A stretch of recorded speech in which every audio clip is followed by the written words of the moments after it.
And we're turning now to our top story, the American Airlines flight crash in Jamaica. For more on this, we're joined by Vernon Grose, an aviation analyst and former member of the U.S. National Transportation Safety Board. Mr. Grose, thank you for your time. We appreciate it. You're welcome. You can hear us now. It's a good thing. You know, in this case, I want to start with the fact that it seems as if the pilots overshot the runway. Was it, in fact, do you think, a slippery runway that caused the problem? And if so, is this a common thing?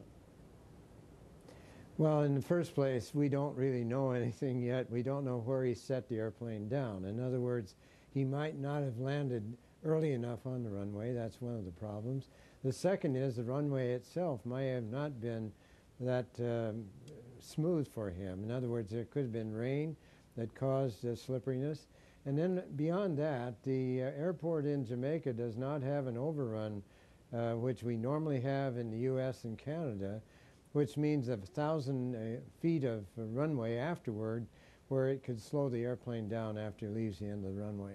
There is no overrun, but I mean, does that suggest, or do we know, in fact, from previous situations that, you know, it's more likely for this kind of thing to happen, especially in a condition such as we had? We understand there were heavy, heavy rains. Yes, I think there are 4 or 5 factors they're going to have to sort out, and no accident has a single cause. You ought to know that as well.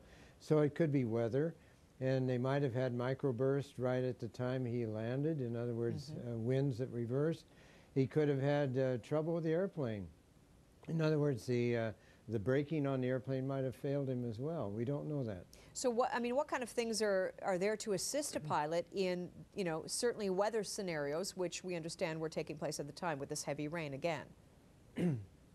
Well, I think you have air traffic control giving them advice as well, and we don't know what that was. But I think the airplane is a good airplane. Unfortunately, it's broken apart, but I think that saved the people from a lot worse injury because the airplane did gradually break apart. The engines came off, the wings came off, and the fuselage cracked open.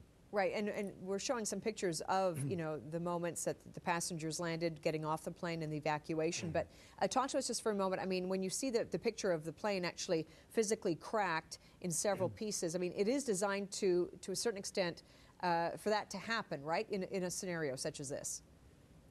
Well, I don't think Boeing would say that, but I think the airplane, when it breaks apart, uses energy which would otherwise be used on the passengers. So it's wonderful in one sense that the engines came off, the wings came off, and the fuselage cracked open. The bad thing was that it was raining so severely that a lot of folks had trouble getting out of the fuselage. And there's that picture we're just referring to. It's a frightening scene when you see it.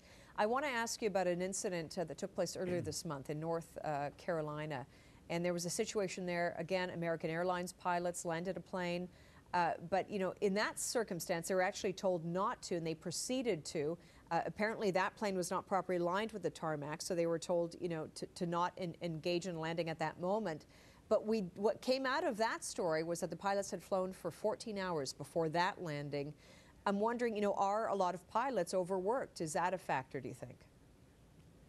Well, I think this has been an issue ever since the crash in Buffalo in February, whether the crew was overtired or not.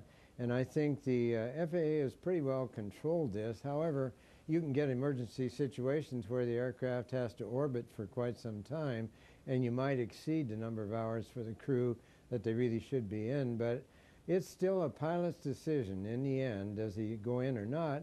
And once in a while you have what they call get-there-itis. In other words, they're going to get there under any conditions, and that could be due not only to the pilot, but to some of the passengers aboard the airplane as well. All right. Well, obviously the investigation does continue, so we're awaiting the results. Aviation safety consultant Vernon Grose joining us. Thank you. You're welcome.